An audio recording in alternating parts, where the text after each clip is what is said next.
My name is Michael Turner, and this happened in northern Michigan. 7 years ago, my wife and I bought a quiet lakeside property just outside the boundaries of Blue Water Shores HOA. Our home sat on 3 peaceful acres surrounded by mature cedar trees, with a beautiful handcrafted cedar fence running along the property line. The fence wasn't decorative. It protected our family. It kept our golden retrievers safely inside the yard, prevented deer from damaging our garden, and clearly marked the legal boundary between our land and the neighboring subdivision.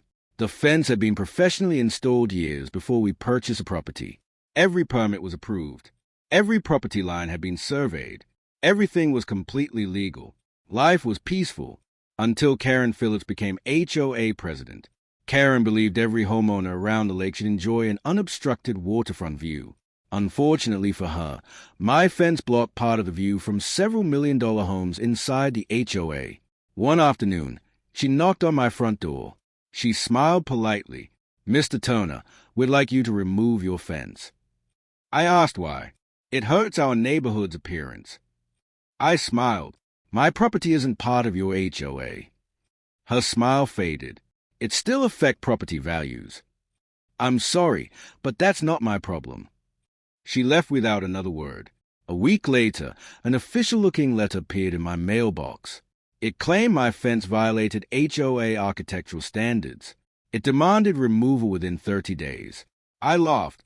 Then I mailed the letter back with copies of my property survey showing my land had never been included in Blue Water Shores. I assumed that would end the matter. Instead, Karen called a special HOA meeting. She told residents the fence was an illegal structure that reduced lakefront home values. Several homeowners demanded action. Rather than contacting an attorney, Karen hired one.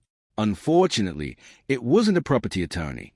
It was a landscaping contractor. Early one Thursday morning, while my wife and I were visiting our daughter 2 hours away, security cameras alerted my phone. I opened the live feed. 3 pickup trucks had entered my property.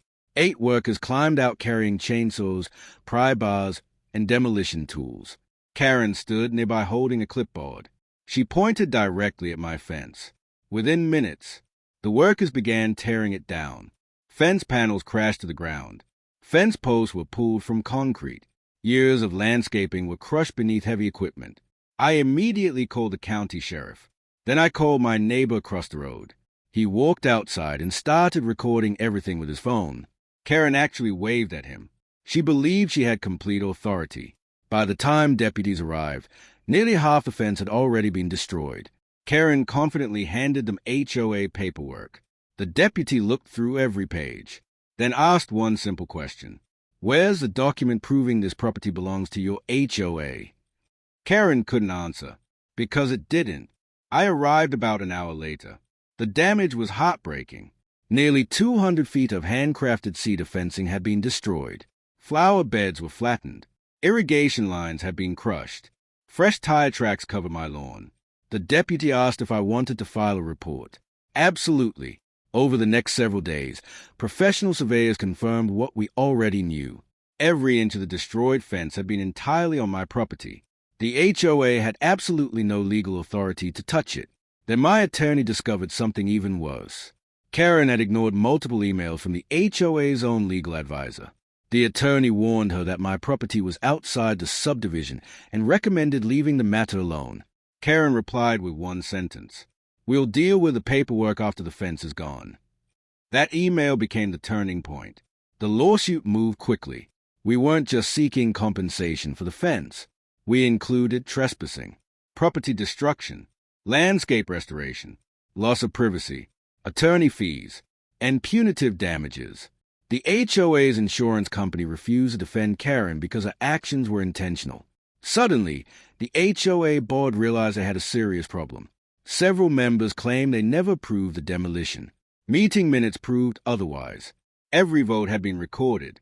Months later, the courtroom was packed. The judge carefully reviewed photographs, survey maps, contractor invoices, and security footage. Then he read Karen's email aloud. Silence filled the courtroom. His decision came the same afternoon. The HOA and Karen were jointly responsible. They had knowingly entered private property and intentionally destroyed legal improvements. The judgment exceeded $640,000. Karen resigned before leaving the courthouse. Several board members resigned within weeks. To pay the judgment, the HOA imposed a massive special assessment on every homeowner. Many residents who had supported Karen suddenly regretted it. But the story didn't end there. After the fence disappeared, another unexpected problem surfaced. My fence had quietly acted as a natural barrier between the neighborhood and the lakeshore. Without it, visitors began crossing through the open area. Dogs wandered onto expensive lakefront lawns. ATVs cut across landscape gardens.